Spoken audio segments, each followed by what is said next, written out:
Please tell us about the order and how you came to discover it exists. Well, thank you. I'm very happy to be here. The order is truly a secret society. It was founded in the United States at Yale University in 1833. It has continued and exists down to the present day. Each year, the order takes in 15 men, senior students from Yale University. Never more than 15, only once has it been less than 15. In 1946, they took in, I think, 10 rather than 15 members. So what we have is a secret society which, over the last 150 years, has accumulated about 2,500 members, of whom perhaps 500 are alive today. Of this 500, perhaps 100 are actively in pursuit of the objectives of the order. It's not another college fraternal society. Yale University is the only university in the United States, or indeed the world, which has senior societies. These are societies where the 15 are selected in the junior year and actually are initiated at the beginning of the senior year. They stay on campus only 1 year as members. They are called knights. When they graduate, they leave the university, they go out into the world, then they're known as patriarchs.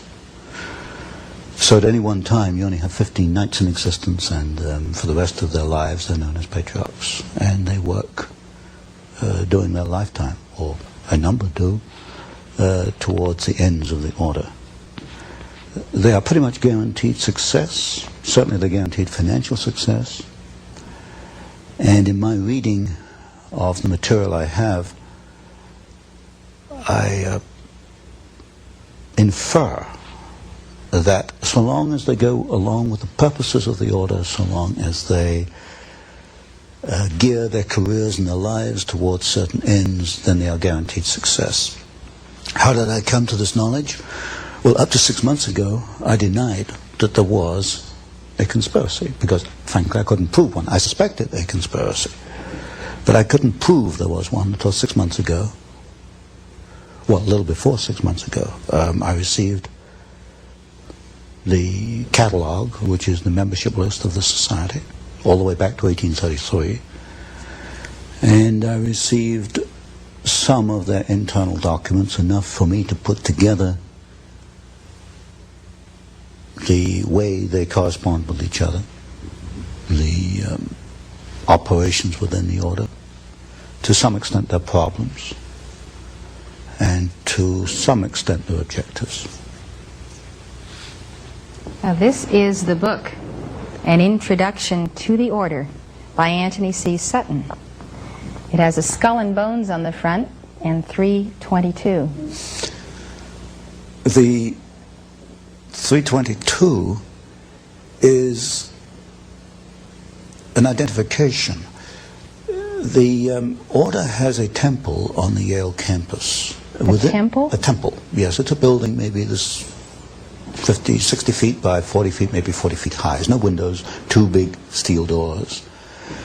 We know what the temple looks like because back in 1880s, a number of Yale students became a little unhappy about what was going on inside this temple. When they went by it at midnight, sometimes they heard strange noises and all kinds of rumors on the Yale campus as to what this might be. There was a break-in. I call it the Yale Gate. There was a break-in to the temple, and the students who broke in cataloged what they found, and they made a drawing, a design of the interior of the temple. And 3 of the rooms are numbered. One is 322, one is 323, and one is 324. 322 is also, I suspect, the chapter number. And also in correspondence between members, they conclude their correspondence where you and I would conclude yours truly or yours sincerely. They conclude yours in 322. Why 322? There are several theories for this. One is that the order originated with Demosthenes the Greek in 322 BC. That's one theory. Another one is that it stems from the founding date in the United States, which was 1832. So really we have the last two numbers, 32, the second chapter, founded in 1832. The skull and crossbones are prominent in their ceremonies, initiation ceremonies. This is a symbol of death. Now, why would they take a symbol of death? Yes, from what I understand, when a new member is initiated, that would be in the senior year at Yale, he's placed within a coffin. Oh my. And now we only know this from the Yalegate papers. These, I call it Yalegate. And from the photographs we have of members inside the temple, many of these photographs are the 15 sitting around a table, and they have this skull and the crossbones sitting on the table in front of them. It is the symbol of death, and it has been called the Brotherhood of Death, and I think it probably more adequately should be called the Brotherhood of Death. So what I've had to do is look at the history, the biographies of the leading members of the order, and reconstruct their career, and see if there's a common pattern in their careers. While doing that, I came across some interesting documents. Some members apparently are not too happy once they become involved with this after 10 or 20 years. One member in particular left a memorandum. He wrote it in 1932. He was buried away in his papers. I don't think anybody found it before I did. And it was a 6-page memorandum on the order, naming some of the members, and said it was the most sordid thing that ever happened in the history of man. So, but to come back to my point, I have to reconstruct the objectives. What are the objectives? In the words of one member, might is right. If you have the power, you use it to achieve your objectives. What is the objective? As you look at the histories of individual members, it can only be one thing: to acquire power, to keep power, to use power for their own purposes.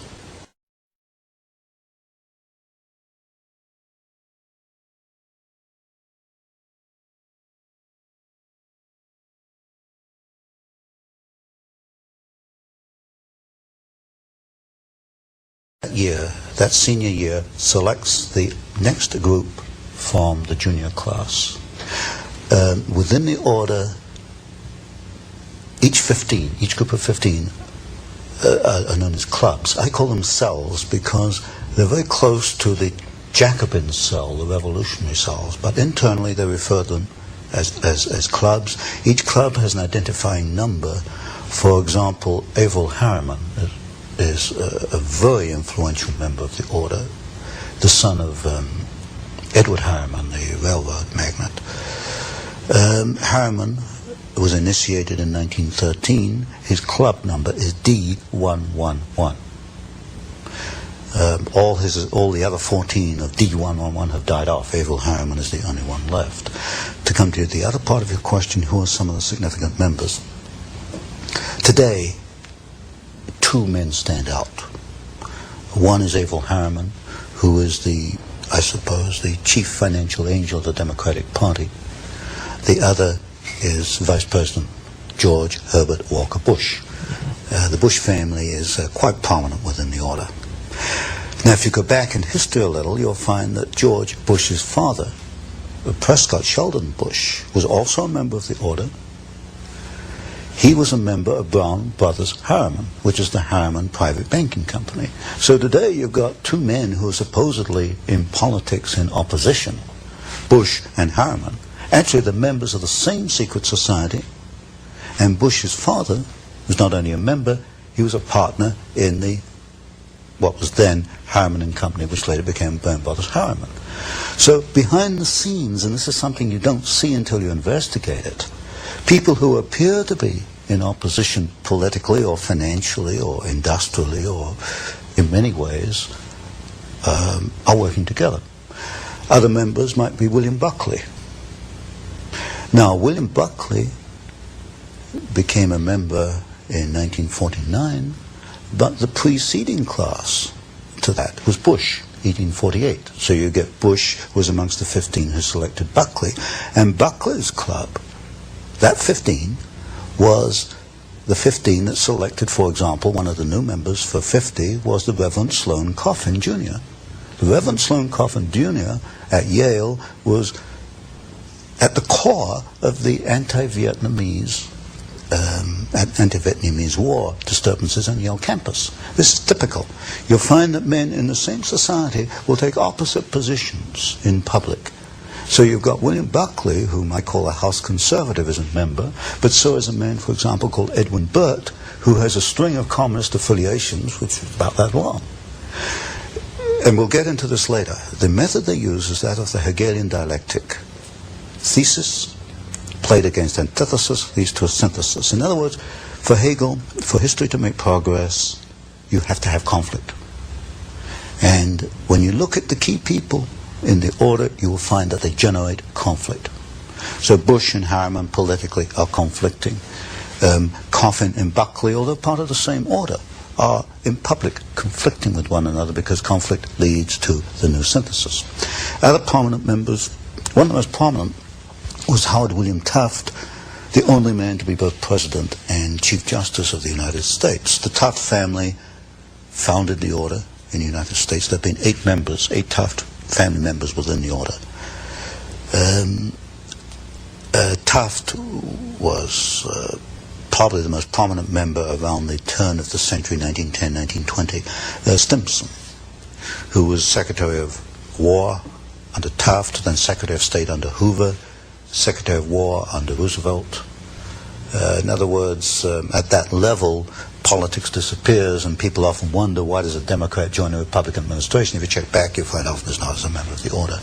So key people would be people like Taft, Stimson, Archibald MacLeish, who wrote the Constitution for UNESCO, also Librarian of Congress, the Bush family, the Walker family, and above all today, if there's a godfather in the order, it's Averell Harriman. Exactly what causes does the order espouse, and why are these divergent to those of our founding fathers? Well, the causes one can only deduce at this point from the operations of these men as individuals and working together. They want to acquire power above all. Power Political to do what? power. As you look at their actions, the political power is to bring about what they call a new world order, which is a one world. But they use the Hegelian techniques, and we know enough about Hegel to know that not only does this mean the dialectic process, the creation of conflict, but it also means that individuals such as you and I, or anybody watching this program, will be cogs in the state, that we have no individual rights. Our rights for Hegel, individual rights for Hegel, come about to obedience to the state. We see it in the educational process, which we'll probably talk about later, that we have adopted what I call a Hegelian system of education, which is not to bring out your innate talents, but to prepare you to be an individual cog in the state. Now, are you saying the members of the order believe this, and this is a part of their worldview? I would say that there is a minority within the order that does believe it. There's one thing I've learned in looking at the papers, that they're not all active. Maybe at any one time only 20% are active. Undoubtedly, the 20% that are active have this goal. If you look at Taft's great work, although as a president he hasn't accounted for very much in the literature, Taft's great work was to bring about the world court, international law. International law in a world court will be essential in a new world order. If you take, for example, the career of Bush, Vice President Bush, when he was ambassador to the United Nations, he helped a process called mondialization, which was a process by which an individual American city would adopt United Nations stature. In other words, it's a diminution, a dilution of U.S. sovereignty. So if you look at these individuals, Stimson is another very good example. Averell Harriman, certainly, in the way he's financed the Soviet Union, he's worked towards the build-up of the Soviet Union. If you look at these individuals and ask what is the common pattern is the creation of a one world. Now, supposedly, these people believe that they are great benefactors of our society, the wise men, those who are especially endowed to rule, and who also believe that the best interests of America happen to be their own best interests as well. I have never seen anything in their literature which leads me to believe that they have our individual rights in their hearts. What I do see in the literature and in the documents is a ruthless drive to acquire power for themselves and to help each other, because this is one of the tenets of the order, that if you have three men coming before you for a job, the preference absolutely goes to your brother in the order. This is, in my book, The Order, Introduction to the Order, I call these chains of influence, and I trace one pattern where Stimson brought the McBundy family into the War Department. Then the McBundys go on and become key people both in the Department of Defense and in the Council on Foreign Relations. They help each other along the way. And when you get even a small number of men doing this, it can exert a very powerful force, a very powerful influence. So the basic assumption is that because they know what is best for America, the way to preserve that is to amass power to see to it that the destiny they envision comes to pass. My assessment is they're not thinking what is best for America, they're thinking what is best for the order. What is best for the order first. Is what is best for America. In that order. Yes, in their eyes. And what's good for us has to be good for America, so we will remold America according to their pattern. That's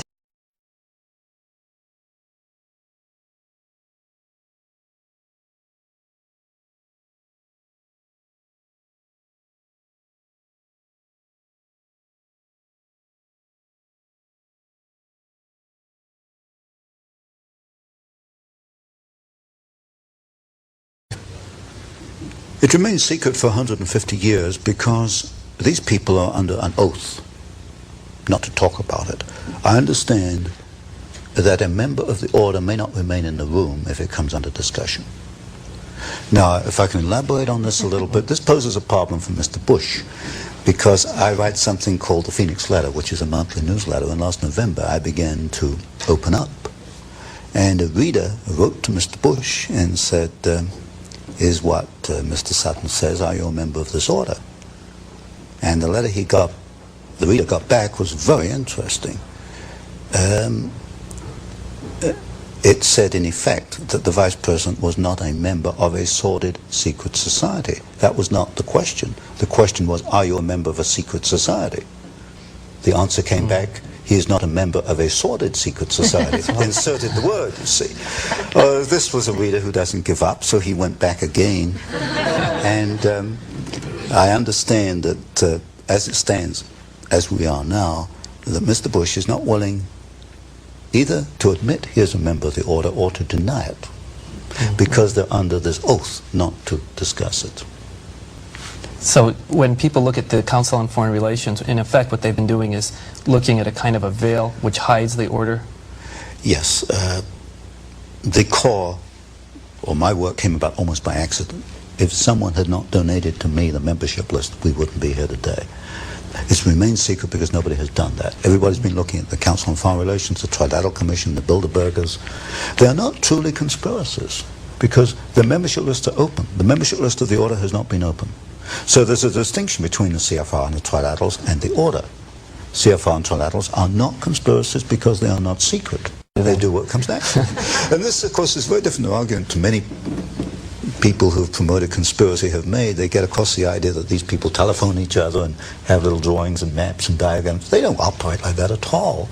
If you meet these people, they think alike. They talk alike. They come up with the same idea simultaneously, and they move simultaneously, know what they have to do. So they're a breed. They're a breed, exactly. Now, Tony, what has this breed done? What are their chief accomplishments in molding domestic and foreign policy and actual events in American history since their founding at Yale? One is they have acquired enormous political and financial power. You'll find representatives of the order in politics, as I What have they mentioned. done with this power? What has happened to America that would not have happened had they not been the order? Creation of war and revolution. Specifically, which ones? Do you have documents on that? The third book in this series, which I'm bringing out, takes 2 wars and 1 revolution. Well, 2 revolutions in 1 war. World War II, the Bolshevik Revolution, and the rise of Hitler, which I call a revolution in Germany. We can find the order behind the Russian Revolution, the Bolshevik Revolution. We can find behind the rise of Hitler. We can find in the maintenance of both of these systems, the transfer of technology to both. Since you've already proven that Wall Street is behind the Bolshevik Revolution and the rise of Hitler, now you're proving that the order is behind Wall Street. Exactly. Now, who's the key figure in the order or figures that mold Wall Street? In order of dominance, Averell Harriman, partner in Brown Brothers Harriman. Stanley of Morgan Stanley. It used to be J.P. Morgan, then it became Morgan Stanley. Those 2 are the key. What did the order want to accomplish in the Bolshevik Revolution? You create opposing forces which you place in conflict. Out of conflict, you've got profit. You've got political power, and you can direct history. And if you look at the writings, for example, of the Trilateral Commission, they talk openly in the Trilateral Commission about managing conflicts, not solving conflicts, but managing conflicts. Conflict management, that's the cry. So they got the profit, the power, and the management. Mm-hmm. Where do they want to steer history through the Bolshevik Revolution? They wanted to set up, and they did, 2 opposing forces. Out of that came World War II. There were logical steps in the process. They used the same bank, Guaranteed Trust Company, as the conduit for the financing of Hitler, and also as a conduit for financing, and also the early days of the Russian Revolution. In fact, in Russia, Soviet Russia in 1923, a vice president of Guaranteed Trust Company was the foreign director of the Ruscombank, which was the first Soviet overseas bank that was set up. They were that close in those days. You'll get a very close relationship between the early Hitler days and members of the order, which is in the 3rd book.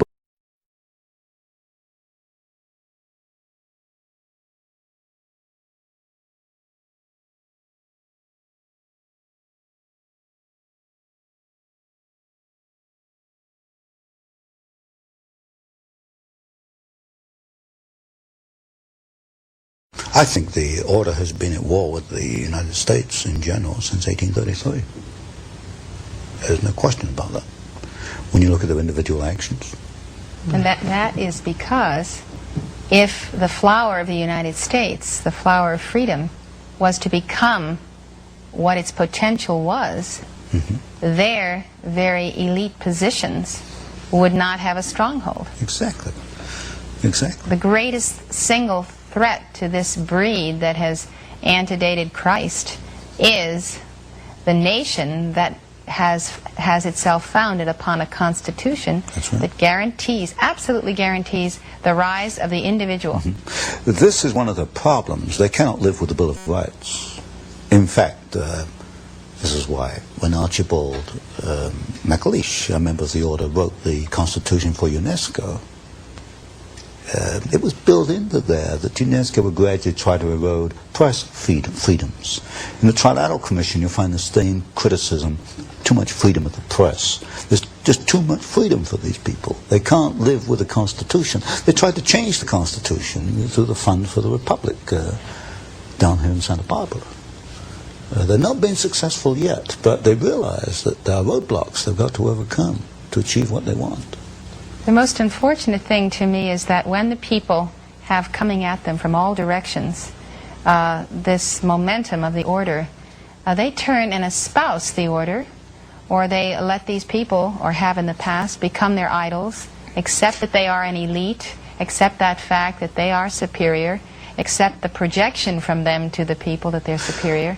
And today you will find people agreeing with the limitation of freedom in various sectors of this country for various purposes. That's a very unfortunate part of our society, that too many people are willing to abandon freedom for security, or what they see as security. You can get security in a Siberian gulag, but you can get freedom in Hitler's concentration camp. But too many people are willing to give up freedom for security. Too many people are willing to look at these people as miniature gods. And because they have achieved power, don't ask how did they get power or what they're going to do with the power, but just the fact that they have power makes them a god, and therefore they worship them.